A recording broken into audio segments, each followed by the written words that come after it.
Hi പ്രിയപ്പെട്ടവരെ, എല്ലാവരും സുഖമായിട്ടിരിക്കുന്നു എന്ന് വിചാരിക്കുന്നു. ഞാനും സുഖമായിട്ടിരിക്കുന്നു. ഇന്ന് ഞാൻ നിങ്ങളൊരു ഷെയർ ചെയ്യുന്നത് എൻ്റെ കുറച്ച് കാര്യങ്ങളൊക്കെ തന്നെയാണ്, വേറെ ഒന്നുമല്ല. നമ്മൾ കീമോ എടുക്കുമ്പം നമ്മൾ വിചാരിക്കും നമ്മളിനി എന്ന് പഴയ രൂപത്തിലാവും, അല്ലെങ്കിൽ എന്ന് നമ്മൾ പഴയ പോലെ ആക്റ്റീവ് ആവും എന്നൊക്കെ കീമോ എടുക്കുന്ന സമയത്ത് നമ്മൾ വിചാരിക്കും, ഇല്ലേ? ഞാൻ അങ്ങനെ വിചാരിച്ചിട്ടുണ്ട്. കീമോ എടുത്ത് ഒട്ടും വയ്യാതായി നമ്മളൊരു ബെഡിൽ അടിഞ്ഞു പോകുന്നൊരു സമയം നമുക്കുണ്ട്. ഒന്നിനും വയ്യ, നമ്മളെ മുന്നിൽ നമുക്ക് ഭക്ഷണം കഴിക്കാൻ വയ്യ, നമുക്ക് പുറത്ത് പോകാൻ വയ്യ, നമുക്കൊന്നും ആസ്വദിക്കാൻ പറ്റുന്നില്ല, നമുക്ക് സിനിമ കാണാൻ പറ്റുന്നില്ല, അല്ലെങ്കിൽ നമുക്ക് എന്താ പറയുക, നമ്മുടെ വീട്ടുകാരെ സ്നേഹിക്കാൻ പറ്റുന്നില്ല, മക്കളെ സ്നേഹിക്കാൻ പറ്റുന്നില്ല, ഹസ്ബൻഡിനെ സ്നേഹിക്കാൻ പറ്റുന്നില്ല, നമുക്കൊന്നും പറ്റാത്ത ഒരു സിറ്റുവേഷൻ, വല്ലാത്തൊരു സിറ്റുവേഷൻ, മരണം മുന്നിൽ കണ്ടതുപോലുള്ളൊരു സിറ്റുവേഷൻ. അങ്ങനെ ഒരു സിറ്റുവേഷനിലാണ് കീമോയുടെ അവസ്ഥ. കീമോയിലൂടെ നമ്മൾ പോകുന്നത് ശരിക്കും നമുക്ക് ദൈവം തന്ന ഒരു തിരിഞ്ഞുനോട്ടമായിരിക്കാം ഇതെന്ന് ഞാൻ വിചാരിക്കുന്നു. കാരണം നമ്മുടെ ജീവിതത്തിൽ നമ്മൾ എന്തൊക്കെയോ ആണ് എന്ന് ചിന്തിച്ച് നമ്മൾ സന്തോഷിച്ച് നടന്ന്, അല്ലെങ്കിൽ ഈ ജീവിതത്തിൻ്റെ വിലയറിയാതെ നടന്ന ഒരു സമയത്ത് ദൈവം നമുക്ക് ഈ ജീവിതം കൊണ്ട് നമുക്ക് എന്തൊക്കെയോ ചെയ്യാനുണ്ട് എന്ന് പഠിപ്പിച്ച് തരാൻ എടുത്ത കുറച്ച് സമയമായിരിക്കും നമ്മുടെ കീമോ കാലഘട്ടം എന്ന് ഞാൻ ഇപ്പോൾ ശരിക്കും വിശ്വസിക്കുന്നു. കാരണം എന്താ വെച്ചിട്ടുണ്ടെങ്കിൽ, എന്നെ സംബന്ധിച്ചിടത്തോളം എനിക്ക് പ്രത്യേകിച്ച് ബുദ്ധിമുട്ടുകളൊന്നുമില്ല. എന്താ പറയുക, സാധാരണ എല്ലാ കുടുംബത്തിലും ഉണ്ടാകുന്ന പോലെ ചെറിയ ചെറിയ കുഞ്ഞു കുഞ്ഞു പ്രശ്നങ്ങളും കാര്യങ്ങളൊക്കെ അല്ലാതെ എനിക്ക് യാതൊരു പ്രശ്നങ്ങളും ഇല്ലാതെ പോയിക്കൊണ്ടിരുന്നതാണ് ഞാൻ. അപ്പം ഹാപ്പിയായി, ഹസ്ബൻഡും മക്കളൊക്കെയായി ഹാപ്പിയായി, പിന്നെ ജോലിയും കാര്യങ്ങളൊക്കെ ആയിട്ട് അത്യാവശ്യം നന്നായി പോയിക്കൊണ്ടിരുന്നു. പെട്ടെന്നാണ് ഈ ക്യാൻസർ എന്ന വില്ലൻ എൻ്റെ ജീവിതത്തിലേക്ക് കടന്നു വരുന്നത്.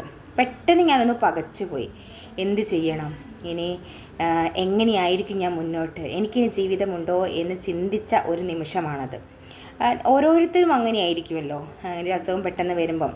അപ്പം ബാക്കിയുള്ള അസുഖം പോലെയല്ല, ഇങ്ങനത്തേക്കൊരു അസുഖം വരുമ്പോൾ പെട്ടെന്ന് നമ്മളെ മുന്നിലൊരു ചോദ്യചിഹ്നമാണ് വരിക. ഇനി ഞാൻ എങ്ങനെയായിരിക്കും, ഇനി എൻ്റെ മുന്നോട്ടുള്ള ജീവിതം ഞാൻ എങ്ങനെ കൊണ്ടുപോകും എന്നുള്ളൊരു ചിന്ത നമുക്ക് വരും. അത് ഞാനടക്കം എല്ലാവർക്കും വന്നിട്ടുണ്ടായിരിക്കാം. പക്ഷേ ആ ചിന്ത നമ്മൾ അവിടെ വെച്ച് സ്റ്റോപ്പ് ചെയ്യണം. കാരണം എന്താ വെച്ചിട്ടുണ്ടെങ്കിൽ, ആ ചിന്ത നമ്മുടെ ജീവിതമുടനീളം നമുക്കുണ്ടായാൽ ഒരിക്കലും നമുക്ക് ഈ ഒരു അസുഖത്തിൽ നിന്ന് ഒരു മോചനമോ അല്ലെങ്കിൽ നമ്മുടെ ആ ഒരു അവസ്ഥയിൽ നിന്ന് പുറത്ത് കടക്കാനോ നമുക്ക് സാധിച്ചെന്ന് വരില്ല. അപ്പം ഞാൻ പറഞ്ഞു വരുന്നത് എന്താണെന്ന് വെച്ചാൽ, എനിക്ക് കീമോ തുടങ്ങി ആ ഒരു കാലഘട്ടം, ആദ്യത്തെ 4, ഞാൻ എൻ്റെ പല വീഡിയോസിലും പറഞ്ഞ കാര്യമാണ്. എൻ്റെ ആദ്യത്തെ 4 കീമോ എനിക്ക് വലിയ ബുദ്ധിമുട്ടൊന്നും ഇല്ലാതെ പോയി. പക്ഷേ പിന്നത്തെ 4 കീമോ എനിക്ക് ഭയങ്കര ബുദ്ധിമുട്ടായിരുന്നു. ശരിക്കും ഞാൻ മരിച്ചു പോയി എന്ന് ചിന്തിച്ച കുറേ നിമിഷങ്ങളാണിത്. പിന്നെ എന്താ പറയുക, ശരീരത്തിൻ്റെ ചേഞ്ചുകളെല്ലാം ആ സമയത്താണ് എനിക്ക് വന്നത്. എൻ്റെ നഖങ്ങൾ കറുത്തുപോയി, എൻ്റെ മുഖം കറുത്തിരുണ്ടുപോയി, പിന്നെ കൺതടങ്ങളിലെല്ലാം കറുപ്പ് വീണു, ശരീരത്തിൽ അവിടെ ഇവിടെയൊക്കെ ആയിട്ട് കറുപ്പ് വീണു, എൻ്റെ പുരികം കംപ്ലീറ്റ് പോയി, എൻ്റെ കൺപീലികൾ വരെ പോയി, മുടി പിന്നെ ആദ്യത്തെ കീമോയിൽ തന്നെ പോയി. എന്നാൽ കൂടിയും നമ്മളെ ഒരു ശരിക്കും നീ ഒരു രോഗിയാണ് എന്ന് വിളിച്ചറിയിച്ചത് എൻ്റെ അവസാനത്തെ 4 കീമോയിലാണ്. അന്നാണ് എൻ്റെ ശരീരത്തിൽ ഒരുപാട് ചേഞ്ചുകൾ വന്നത്. പിന്നെ സ്റ്റിറോയിഡ് എടുത്ത് ഞാൻ വല്ലാതെ ഊതി വീർപ്പിച്ച ഒരു ഡോള് പോലെയായിട്ടുണ്ടായിരുന്നു. അപ്പോൾ ഓരോ നിമിഷവും ഞാൻ കണ്ണാടിയിൽ എൻ്റെ രൂപം ഞാൻ നോക്കുന്ന സമയത്ത് എനിക്ക് തന്നെ വല്ലാത്തൊരു എന്താ പറയുക, സങ്കടം തോന്നാറുണ്ടായിരുന്നു. ദൈവമേ, വലിയ സുന്ദരിയൊന്നും അല്ലെങ്കിലും എന്താ പറയുക, നമ്മൾ നമ്മുടെ രൂപത്തിന് തൃപ്തിപ്പെട്ടു പോകുന്ന ഒരാളായിരുന്നു. പക്ഷേ ആ രൂപത്തിൽ നിന്നെല്ലാം മാറി ഞാൻ പെട്ടെന്നൊരു ക്യാൻസർ രോഗിയായി പോയല്ലോ എന്നൊക്കെ ആലോചിക്കുമ്പോൾ എനിക്ക് ഭയങ്കര വിഷമമൊന്നും ഉണ്ടായിട്ടുണ്ട്. ഇല്ല എന്ന് കള്ളം പറയാൻ പാടില്ലല്ലോ. അപ്പം നിങ്ങൾ വിചാരിക്കും ഞാൻ ഭയങ്കര ബോൾഡായിരുന്നു, എനിക്ക് വിഷമങ്ങളൊന്നും ഉണ്ടായിട്ടില്ലെന്ന്. പക്ഷേ ചില സമയങ്ങളിൽ എപ്പോഴും നമുക്ക് പോസിറ്റീവായിട്ട് ചിന്തിക്കാനോ എപ്പോഴും നമുക്ക് പോസിറ്റീവായിട്ട് ഇരിക്കാനോ ഒന്നും കഴിയില്ല. അങ്ങനെ നമുക്ക് കഴിയണമെങ്കിൽ നമ്മൾ എന്താ പറയുക, വല്ലോ ഈ അസുഖത്തിനെയൊക്കെ മാറുന്ന വല്ല ഡ്രഗ് അഡിക്റ്റും ആയിരിക്കണം. എന്നാൽ മാത്രമേ നമുക്ക് ഇതിനെക്കുറിച്ചൊന്നും ചിന്തിക്കാതെ എപ്പോഴും പോസിറ്റീവായിട്ടൊക്കെ ഇരിക്കാൻ സാധിക്കുകയുള്ളൂ. എൻ്റെ കീമോ സമയത്തൊക്കെ ഞാൻ ഒരുപാട് തവണ നെഗറ്റീവായിട്ടുണ്ട്. അപ്പോൾ ഞാൻ പറഞ്ഞിട്ടുണ്ട്, ഞാൻ നെഗറ്റീവായ സമയത്തൊക്കെ ഞാൻ എന്ത് ചെയ്താണ് അതിൽ നിന്നെല്ലാം പുറത്തേക്ക് വന്നത് എന്നുള്ളത് ഞാൻ നിങ്ങൾക്ക് ഷെയർ ചെയ്തിട്ടുണ്ട്. അപ്പം ഞാൻ എൻ്റെ കീമോ സമയത്ത് ഇങ്ങനെ ഒരുപാട് വിഷമിച്ചിട്ടുണ്ട്. എപ്പം ഞാൻ എൻ്റെ പഴയ അവസ്ഥയിലേക്ക് തിരിച്ചു വരും, ദൈവമേ, എന്ന് ഞാൻ പഴയ പോലെ എൻ്റെ ജോലിക്ക് പോകും, എൻ്റെ രോഗികളെ കാണും, ഞാൻ പഴയ പോലെ ആകും, ഞാൻ എങ്ങനെയായിരിക്കും എൻ്റെ ഇനിയുള്ള ജീവിതം എന്നൊക്കെ ഞാൻ ഒരുപാട് ചിന്തിച്ചിട്ടുണ്ട്. അപ്പോൾ ഒരു അന്നേരമൊന്നും എനിക്കതിനൊരു ഉത്തരം കിട്ടിയിട്ടില്ല. കാരണം ആ അവസ്ഥ അങ്ങനെയാണ്. ശരീരം മുഴുവൻ വേദന. നമ്മൾ ഭംഗിയായി നീട്ടി വളർത്തിക്കൊണ്ടിരുന്ന നമ്മുടെ നഖങ്ങൾ കറുത്ത് കരിക്കട്ട പോലെ ആവുകയും പല നഖങ്ങളും കൊഴിഞ്ഞു പോകുകയും എന്താ പറയുക, നമ്മുടെ കട്ടിയുള്ള പിരികങ്ങൾ നഷ്ടപ്പെടുകയും നമ്മുടെ കൺപീലികൾ നഷ്ടപ്പെടുക, കണ്ണിന് ചുറ്റും കറുപ്പ് ബാധിക്കുക എന്നതൊക്കെ വരുമ്പോൾ നമ്മൾ ഏതൊരാൾക്കും, അപ്പോൾ ആണായാലും പെണ്ണായാലും ആർക്കായാലും നമ്മുടെ മാനസികമായി നമ്മൾ എത്രത്തോളം തളർന്നു പോകും. നമുക്ക് പലപ്പോഴും രോഗികൾ പുറത്തിറങ്ങാൻ മടിക്കുന്നത് പോലും അവനവൻ്റെ രൂപം ഇങ്ങനെ എന്താ പറയുക, ഒരാളെ കാണുമ്പം നമ്മൾ രോഗിയാണ് എന്ന് വിളിച്ചറിയുന്ന രൂപം നമുക്ക് കീമോ തരുന്നത് കൊണ്ടാണ് പല പേഷ്യൻസും ആളുകളെ കാണാൻ മടിക്കുന്നത് പോലും. പക്ഷേ ആദ്യമൊക്കെ എനിക്ക് കുറച്ചൊരു ബുദ്ധിമുട്ടുണ്ടെങ്കിൽ കൂടിയും പക്ഷേ ഞാൻ ആ മടിയൊന്നും പിന്നെ നോക്കിയിട്ടില്ല. ഞാൻ നന്നായിട്ട് പുറത്തൊക്കെ ഇറങ്ങുമായിരുന്നു. പുറത്തിറങ്ങുക വെച്ചിട്ടുണ്ടെങ്കിൽ നമുക്ക് കീമോ സമയത്ത് അധികം പുറത്ത് പോകുകയോ അല്ലെങ്കിൽ ആളുകളുമായിട്ടുള്ള മിംഗ്ലിങ്ങോ ഒന്നും പാടില്ല, കാരണം നമുക്ക് ഇൻഫെക്ഷൻ വരും എന്നുള്ളത് കൊണ്ട് തന്നെ. പക്ഷേ ഞാൻ എന്താ പറയുക, മാസ്കൊക്കെ ഇട്ട് തൊപ്പിയൊക്കെ വെച്ച് ഞാൻ പുറത്ത് പോകുമായിരുന്നു. പിന്നെ ആ ഒരു കാലഘട്ടം കഴിഞ്ഞു. കീമോയുടെ സമയം സത്യം പറഞ്ഞാൽ ഓർക്കാൻ പോലും ഇഷ്ടമല്ല. അത്രയും ബുദ്ധിമുട്ടിയ ഒരു കാലഘട്ടം അത് കഴിഞ്ഞ് ഞാൻ ഓരോ ദിവസവും ഞാൻ ഉറങ്ങി എഴുന്നേക്കുന്ന ദൈവമേ, ഇന്നത്തെ ദിവസം കഴിഞ്ഞു, വീണ്ടും പിറ്റത്തെ ദിവസം കഴിഞ്ഞു. അങ്ങനെ ഉറങ്ങി എഴുന്നേൽക്കുമ്പോൾ ഞാൻ ഇന്നലെ കഴിഞ്ഞു, ഇന്നായി, ഇനി ഇന്നും കഴിയും. അങ്ങനെ എണ്ണി ഓരോ ദിവസവും എൻ്റെ കീമോയുടെ ദിനങ്ങൾ ഞാൻ കഴിച്ചു കൂട്ടിയതാണ്. അപ്പോൾ ആകെ ഒരു പ്രാർത്ഥന ഉണ്ടായിരുന്നുള്ളൂ, എനിക്ക് പനി വരരുത്, കൗണ്ട് കുറയരുത്. അങ്ങനെ ചെയ്തിട്ടുണ്ടെങ്കിൽ എൻ്റെ കീമോയുടെ ഡേറ്റ് മാറ്റിവെക്കും. ഒരു ദിവസം പോലും അങ്ങോട്ട് മാറ്റി വെക്കുന്നത് താങ്ങാൻ പറ്റിയൊരവസ്ഥയായിരുന്നില്ല. കാരണം ആ ഒരു ദിവസം പോലും എനിക്ക് ഒരു മിനിറ്റ് പോലും എനിക്ക് വിലപ്പെട്ടതായിരുന്നു. കാരണം നാളെ എന്ന ചിന്ത, എനിക്ക് എത്രയും പെട്ടെന്ന് നാളെ ആവണം, എത്രയും പെട്ടെന്ന് എൻ്റെ കീമോ ദിനങ്ങൾ കഴിഞ്ഞ് കിട്ടണം എന്നുള്ളൊരു ചിന്തയായിരുന്നു എപ്പോഴും. അങ്ങനെ ദൈവം സഹായിച്ച് ഒരു ബുദ്ധിമുട്ടുമില്ലാതെ എൻ്റെ കീമോ ഇഞ്ചക്ഷനും കാര്യങ്ങളെല്ലാം കഴിഞ്ഞു. ഒരുപാട് ശാരീരിക ബുദ്ധിമുട്ടുകൾ കാര്യങ്ങളൊക്കെ ഉണ്ടെങ്കിൽ കൂടിയും ആ ഒരു കാലഘട്ടം അവിടെ തീർന്നു. സത്യം പറഞ്ഞാൽ നമ്മുടെ ജീവിതത്തിലെ ഞാൻ ഇത്രയും കാലം എൻ്റെ 30 വയസ്സിനുള്ളിൽ ഞാൻ ഇത്രയും കാലം എൻ്റെ പ്രസവത്തിന് പോലും ഇത്രയും വേദനയും ബുദ്ധിമുട്ടും ഞാൻ അനുഭവിച്ചിട്ടില്ല. അങ്ങനെ അത് കഴിഞ്ഞ് കിട്ടി. ഞാൻ ദൈവത്തിന് നന്ദി പറയുന്നു. പക്ഷേ അത് കഴിഞ്ഞു, ഞാൻ കാത്തിരിക്കുകയാണ് എന്നാണ് എൻ്റെ പഴയ ഞാനിലേക്ക് ഞാൻ എപ്പം എത്തും എന്ന് ഞാനിങ്ങനെ കാത്തിരിക്കുകയാണ്. ഓരോ ദിവസം എണ്ണും, ഇന്നത്തെ ദിവസം കഴിഞ്ഞു, എന്തെങ്കിലും മാറ്റമുണ്ടോ? ഞാൻ കണ്ണാടിയിൽ പോയി നോക്കും, എനിക്ക് പിരികം വന്നോ, എനിക്ക് കൺപീലി വന്നോ, എനിക്ക് മുടി വന്നോ, എൻ്റെ കണ്ണിന് ചുറ്റുമുള്ള കറുപ്പ് കുറയുന്നുണ്ടോ, എല്ലാം ഞാനിങ്ങനെ കണ്ണാടിയിൽ പോയി നോക്കും. ഒരു മാറ്റവും ഇല്ല. അപ്പോൾ വീണ്ടും മനസ്സിൽ നെഗറ്റീവാകും. അയ്യോ, കീമോ കഴിഞ്ഞല്ലോ, എന്നിട്ട് എന്താ എനിക്ക് ഇങ്ങനെയൊന്നും ആവാത്തേ എന്നുള്ള ടെൻഷൻ എനിക്ക് വരും. അപ്പോൾ ഞാൻ അമ്മയോട് പറയും, അമ്മേ നോക്കൂ, എനിക്കിതുവരെ പിരികൊന്നും വന്നില്ലല്ലോ, മുടിയൊന്നും വരുന്നില്ലല്ലോ, ഇത്രയും ദിവസം ആയല്ലോ, എന്താ വരാത്തെ. കീമോ കഴിഞ്ഞ് പിറ്റേന്ന് തൊട്ടാണ് ഞാൻ ഈ ചെയ്യുന്നത് നിങ്ങൾ ആലോചിക്കണം. അപ്പം അതൊന്നും ആലോചിക്കാൻ അന്നേരം എനിക്ക് എൻ്റെ മൈൻഡ് അതിനൊന്നും സമ്മതിക്കുന്നില്ല. എനിക്ക് എത്രയും പെട്ടെന്ന് റിക്കവർ ആവണം, ഞാൻ എത്രയും പെട്ടെന്ന് പഴയ പോലെ ആവണം എന്നൊരു ചിന്ത മാത്രമേ എനിക്ക് ഉണ്ടായിരുന്നുള്ളൂ. ഈ രോഗത്തിൽ നിന്ന് മുക്തയായി എനിക്ക് എല്ലാവരോടും പറയണം, ഈ ഒരു അസുഖം ഒരു പ്രശ്നമല്ല, നമ്മൾക്ക് പഴയ പടിയാകാൻ കഴിയുമെന്ന് എനിക്ക് എല്ലാവരോടും വിളിച്ചു പറയണം. അതായിരുന്നു എൻ്റെ ആഗ്രഹം. അപ്പോൾ ഞാൻ ഓരോ ദിവസവും ഞാൻ ഇങ്ങനെ എന്നെ തന്നെ വീക്ഷിച്ചുകൊണ്ടിരിക്കുക. അപ്പോൾ എൻ്റെ ഓരോ മാറ്റങ്ങളും ഞാനിങ്ങനെ കാണുക. ഒരു ദിവസം ഞാൻ നോക്കുമ്പോൾ മുടി തലയ്ക്ക് ചെറിയൊരു കറുപ്പ് വരുന്നുണ്ട്. ഓക്കെ, മുടി വരാൻ തുടങ്ങി.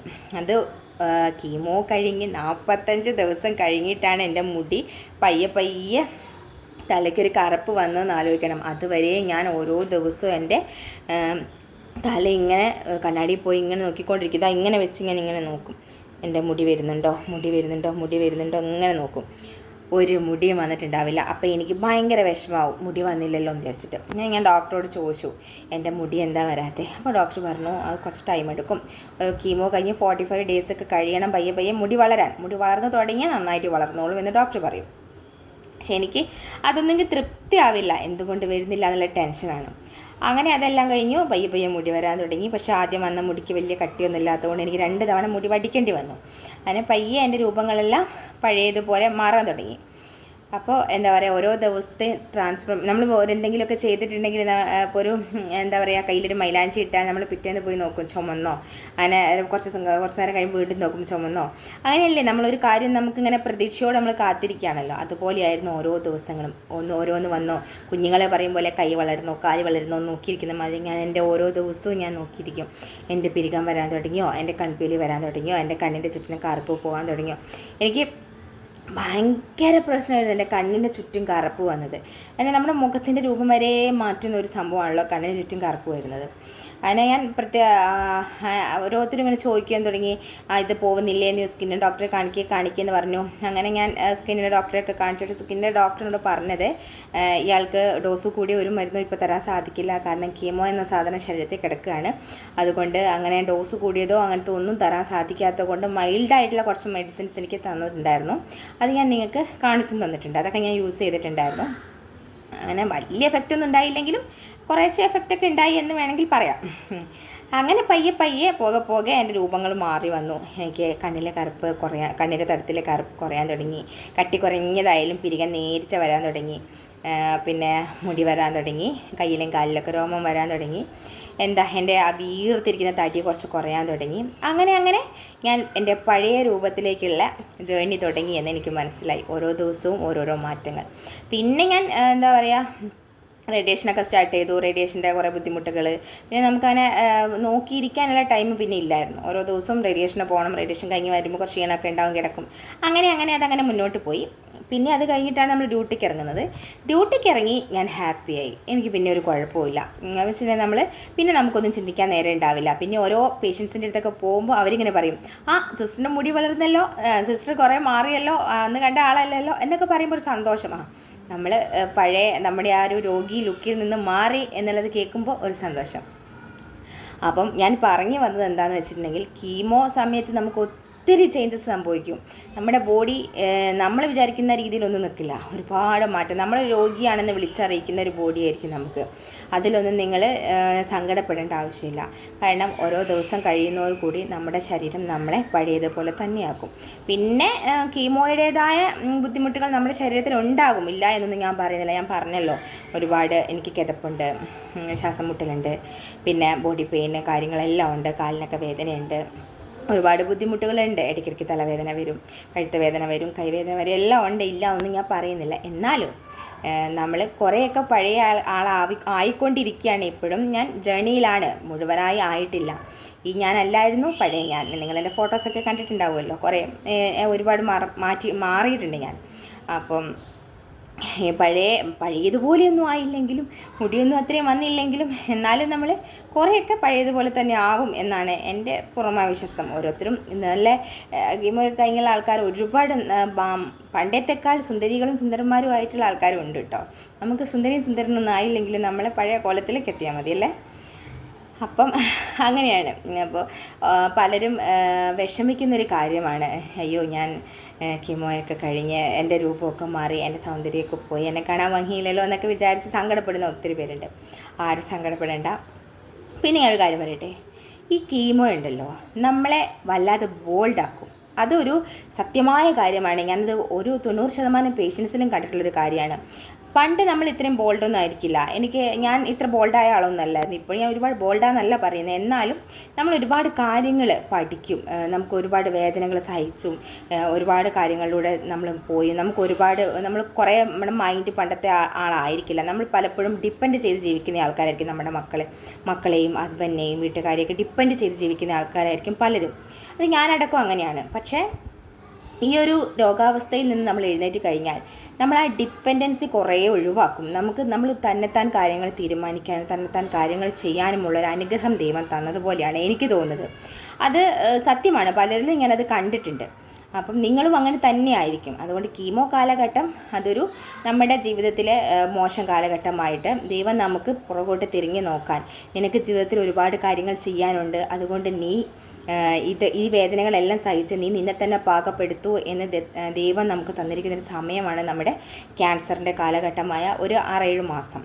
അത് കഴിഞ്ഞാൽ നമ്മൾ പയ്യെ ഒരു കുഞ്ഞ് പിച്ച വെക്കും പോലെ നമ്മൾ പിച്ച വെച്ച് നമ്മുടെ ജീവിതത്തിലേക്ക് നടന്നുകൊണ്ടിരിക്കുകയാണ്. പഴയതിലും മനോഹരമായൊരു ജീവിതം നമുക്ക് മുന്നിലുണ്ട്. അത് ചിന്തിച്ചിട്ട് നിങ്ങൾ ഓരോ ദിവസവും കഴിയുക. കീമോ ഇഞ്ചക്ഷൻ്റെ സമയം നമുക്ക് വളരെ ബുദ്ധിമുട്ടുള്ള സമയമാണ്, എനിക്കറിയാം. അപ്പം അത് കഴിഞ്ഞ് വന്നാലും അങ്ങനെ തന്നെ. അപ്പം ആ സമയത്തെ വളരെ എന്താ പറയുക, ലാഘവത്തോടു കൂടി കൈകാര്യം ചെയ്യുക. നാളെ നമുക്ക് മനോഹരമായൊരു ജീവിതം മുന്നോട്ടുണ്ട് എന്ന് കാണുക. വിവാഹം കഴിക്കാത്തവരാണെങ്കിലും വിവാഹം കഴിച്ചവരൊക്കെ ആണെങ്കിലും, നിങ്ങളുടെ ചികിത്സയ്ക്ക് വിവാഹം ആരെങ്കിലും ബ്രസ്റ്റ് ക്യാൻസർ വന്ന ആൾക്കാരുണ്ടെങ്കിൽ ടെൻഷൻ ആവേണ്ട ആവശ്യമൊന്നുമില്ല. പിന്നെ നിങ്ങൾക്ക് എടുക്കുന്ന ട്രീറ്റ്മെൻറ്റ് നിങ്ങളുടെ ഭാവി മുന്നിൽ കണ്ടിട്ടുള്ള ട്രീറ്റ്മെൻറ്റ് തന്നെയായിരിക്കും ഒരു വിവാഹ ജീവിതമൊക്കെ നിങ്ങൾക്ക് സാധ്യമാവും. അതൊന്നും ആലോചിച്ച് ആരും ടെൻഷൻ അടിക്കരുത്. നമ്മുടെ നല്ലൊരു ഭാവി സ്വപ്നം കണ്ട് നമ്മുടെ കീമോ കാലഘട്ടത്തെ നൈസായിട്ട് തള്ളി നീക്കുക. പിന്നെ പരമാവധി നിങ്ങൾ എൻജോയ്മെൻറ്റും കാര്യങ്ങളൊക്കെ ആയിട്ട് പോവുക. അതൊന്നും ബുദ്ധിമുട്ടായിരിക്കും. എന്നാൽ കൂടിയും ഞാൻ എൻ്റെ കീമോ കാലഘട്ടം എങ്ങനെ കഴിച്ചു കൂട്ടി എന്നുള്ളത് ഞാൻ വീഡിയോ ചെയ്തിട്ടുണ്ട്. അപ്പോൾ ഞാൻ സിനിമയ്ക്ക് പോകുമായിരുന്നു, ബീച്ചിൽ പോകുമായിരുന്നു, പാർക്കിൽ പോകുമായിരുന്നു. പിന്നെ എന്താ പറയുക, എനിക്ക് കൂടുതലും സിനിമയ്ക്കായിട്ടോ പോയിട്ടുള്ളത്. ഈ സിനിമ കാണാൻ ഇഷ്ടമായിരുന്നു. അതുകൊണ്ട് ഞാൻ എന്ത് ചെയ്യും, നൈറ്റ് ഷോയ്ക്കൊക്കെ, അധികം ആളില്ലാത്ത ഷോയ്ക്കൊക്കെ ഞാൻ തൊപ്പിയും 2 മാസ്കൊക്കെ വെച്ച് പോവും.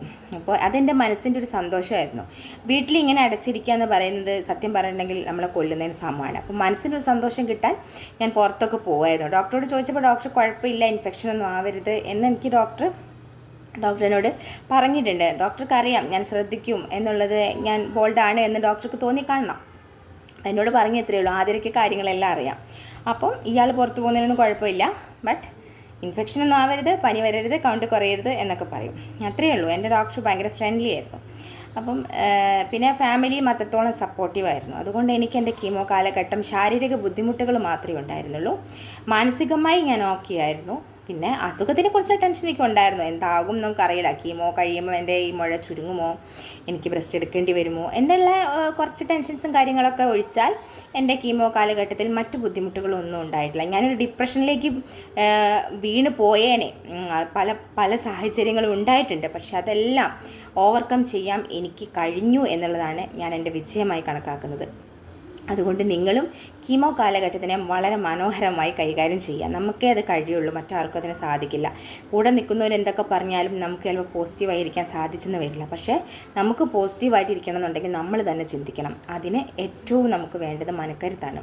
മനക്കരുത്ത് നമുക്ക് തന്നെ എടുക്കണം. അതിന് നിങ്ങൾ ചെയ്യേണ്ട ഒരേ ഒരു കാര്യം, ഇത്തരം സന്ദർഭങ്ങളിൽ നെഗറ്റീവായുള്ള എല്ലാം ഒഴിവാക്കുക. നെഗറ്റീവായ വീഡിയോസ്, നെഗറ്റീവായ ആൾക്കാർ, നെഗറ്റീവായ ഫ്രണ്ട്സ്, ഫാമിലീസ് എല്ലാത്തിനെയും കട്ട് ചെയ്തേക്കുക. അങ്ങനെയുള്ള ഒന്നും നമുക്ക് നമ്മുടെ ജീവിതത്തിൽ നല്ലത് തരില്ല. എപ്പോഴും നെഗറ്റീവ് പറയുന്ന ആൾക്കാരെ നമ്മൾ അടുപ്പിക്കാതിരിക്കുക. നമുക്ക് ഈ സമയത്ത് പോസിറ്റീവായ കാര്യങ്ങളാണ് ഏറ്റവും നല്ലത്. ഒരുപാട് ക്യാൻസർ സർവൈവേഴ്സിൻ്റെ വീഡിയോസ് ഉണ്ട്, കണ്ടു നോക്കൂ. അവരുടെ ഡേ ഇൻ ലൈഫും അവരുടെ ഇപ്പോഴത്തെ അടിച്ചുപൊളികളൊക്കെ കാണുമ്പോൾ നല്ല രസമല്ലേ. നമുക്ക് മുന്നോട്ട് അങ്ങനെ പോകാൻ കഴിയുമെന്നുള്ളൊരു ചിന്ത നമുക്ക് വരുന്നത് തന്നെ ഈ ഒരു ടൈമിൽ നമുക്ക് നല്ലതാണ്. അപ്പം ഇങ്ങനെയൊക്കെയാണ് എൻ്റെ കീമോ കാലം കഴിഞ്ഞിട്ടുള്ള ഇപ്പോഴത്തെ അവസ്ഥ. അപ്പോൾ നിങ്ങൾക്കും ഇതെല്ലാം സാധിക്കുമെന്നുള്ള ഒരു മോട്ടിവേഷനാണ് ഞാൻ തരുന്നത്. അപ്പോൾ ആ ഒരു മോട്ടിവേഷനെ നിങ്ങൾ മോട്ടിവേഷനായിട്ട് തന്നെ എടുത്തിട്ട്, ഇത് മോട്ടിവേഷൻ ആയോ എന്നൊന്നും എനിക്കറിയില്ല. അപ്പോൾ അത് മോട്ടിവേഷനായിട്ട് തന്നെ കണ്ടിട്ട് നിങ്ങൾ മുന്നോട്ട് പോകാം കേട്ടോ. അപ്പോൾ നിങ്ങൾക്ക് എന്തെങ്കിലും തരത്തിലുള്ള വീഡിയോസ് ആവശ്യമാണെങ്കിൽ, എന്നെക്കൊണ്ട് കഴിയുന്നതാണെങ്കിൽ ഞാൻ ചെയ്തിടും. കമൻസ് ആയിട്ട് ഇട്ടാൽ മതി. പിന്നെ എന്താ, അത്രയൊക്കെ തന്നെ. ഞാൻ വേറൊരു കാര്യം കൂടെ പറയാനുള്ളത് വെച്ചിട്ടുണ്ടെങ്കിൽ, ഇന്നല്ല ഞാൻ എന്നും കാണുന്ന പേഷ്യൻ്റ് തന്നെയാണ്. അപ്പോൾ ബ്രസ്റ്റ് ക്യാൻസർ പേഷ്യൻ്റാണ്. അപ്പോൾ പുള്ളിക്കാരി ടീച്ചറാട്ടോ. മുന്നേ വീഡിയോ പറഞ്ഞിട്ടുണ്ടെന്ന് തോന്നുന്നു. പുള്ളിക്കാരിക്ക് ബ്രസ്റ്റ് ക്യാൻസർ വന്നിട്ട് 25 വർഷമായിട്ടോ. 25 വർഷം. അപ്പോൾ കയ്യിൽ ലിംഫെഡിമ ഉണ്ട് എന്നല്ലാതെ വേറെ പ്രശ്നങ്ങളൊന്നും മുപ്പത്തിക്കില്ല. പിന്നെ ക്യാൻസറൊന്നും വന്നിട്ടൊന്നുമില്ല. അവർ ഹാപ്പി ആയിട്ട് ജീവിക്കുന്നു. അങ്ങനത്തെ പേഷ്യൻസിനെ കാണുമ്പോൾ നമുക്കൊരു സമാധാനം. എനിക്ക് സത്യം പറഞ്ഞാൽ അവരെയൊക്കെ നിങ്ങളെ പരിചയപ്പെടുത്തി തരാൻ ആഗ്രഹമുണ്ട്. പക്ഷേ നമുക്കത് ചെയ്യാൻ ഉള്ള കുറച്ച് പരിമിതികളുണ്ട്. ഞാൻ പറഞ്ഞല്ലോ, ഇങ്ങനെ ഒരു ഗവൺമെൻറ് സെക്ടർ ആയതുകൊണ്ട് ഞാനിങ്ങനെ ഡ്യൂട്ടിക്കൊക്കെ പോകുമ്പോൾ അങ്ങനെ പേഷ്യൻസിനെ വെച്ച് വീഡിയോ ചെയ്യുന്നതൊക്കെ ചിലപ്പം എന്തെങ്കിലും പ്രശ്നം ഉണ്ടാവുമെന്ന് പേടിച്ചിട്ടാണ് ഞാൻ ചെയ്യാത്തത്. അല്ലാതെ ഞാൻ പേഴ്സണലായിട്ട് അവരോട് ചോദിച്ചു നോക്കട്ടെ. അങ്ങനെയാണെങ്കിൽ നിങ്ങൾക്ക് കുറേ ബ്രസ്റ്റ് ക്യാൻസർ സർവൈവേഴ്സിനെ ഞാൻ പരിചയപ്പെടുത്തി തരാം. അപ്പോൾ അങ്ങനത്തെ പേഷ്യൻസിനെ കാണുമ്പോൾ നമുക്കൊരു പോസിറ്റീവാണല്ലോ, മനസ്സിലാവും കുഴപ്പമൊന്നുമില്ല എന്നുള്ളത് കാണുമ്പോൾ നമുക്കൊരു സന്തോഷമാണല്ലോ. അതിന് ഒരുപാട് പേരുണ്ട് കേട്ടോ. നമ്മൾ കാണുന്ന ഒരുപാട് ബ്രസ്റ്റ് ക്യാൻസർ പേഷ്യൻ്റ് സർവൈവേഴ്സ് ഒത്തിരി പേരുണ്ട്. 25, 30, 35, 15, 10, 8 ഒക്കെ വർഷമായി ഒത്തിരി പേരുണ്ട്. അപ്പം അവരെയൊക്കെ കാണുമ്പോൾ നമുക്ക് ഭയങ്കര പോസിറ്റീവ് എനർജിയാണ്. കാരണം അവർക്കൊന്നും പിന്നെ അസുഖം വന്നിട്ടില്ല. അവരെല്ലാം ജീവിതത്തിൽ നല്ല ഹാപ്പി ആയിട്ട് ജീവിക്കുന്ന ആൾക്കാരാണ്, ഒറ്റ പ്രശ്നമില്ലാത്ത ആൾക്കാരാണ്. അപ്പം അതുപോലെ നമ്മളും ജീവിതത്തിലെ ഒരു ക്യാൻസർ സർവൈവർ ആവട്ടെ, ഞാനും നിങ്ങളൊക്കെ അങ്ങനെ ആവട്ടെ എന്നാണ് ഓരോ ദിവസവും എനിക്ക് ദൈവത്തിനോടുള്ള പ്രാർത്ഥന. നിങ്ങളും അങ്ങനെ തന്നെ പ്രാർത്ഥിക്കുക, നിങ്ങളുടെ പ്രാർത്ഥനയിൽ എന്നെ ഉൾപ്പെടുത്തുക. അപ്പം ബായ്, എല്ലാവരും പോസിറ്റീവായിട്ടിരിക്കുക. ഓക്കെ.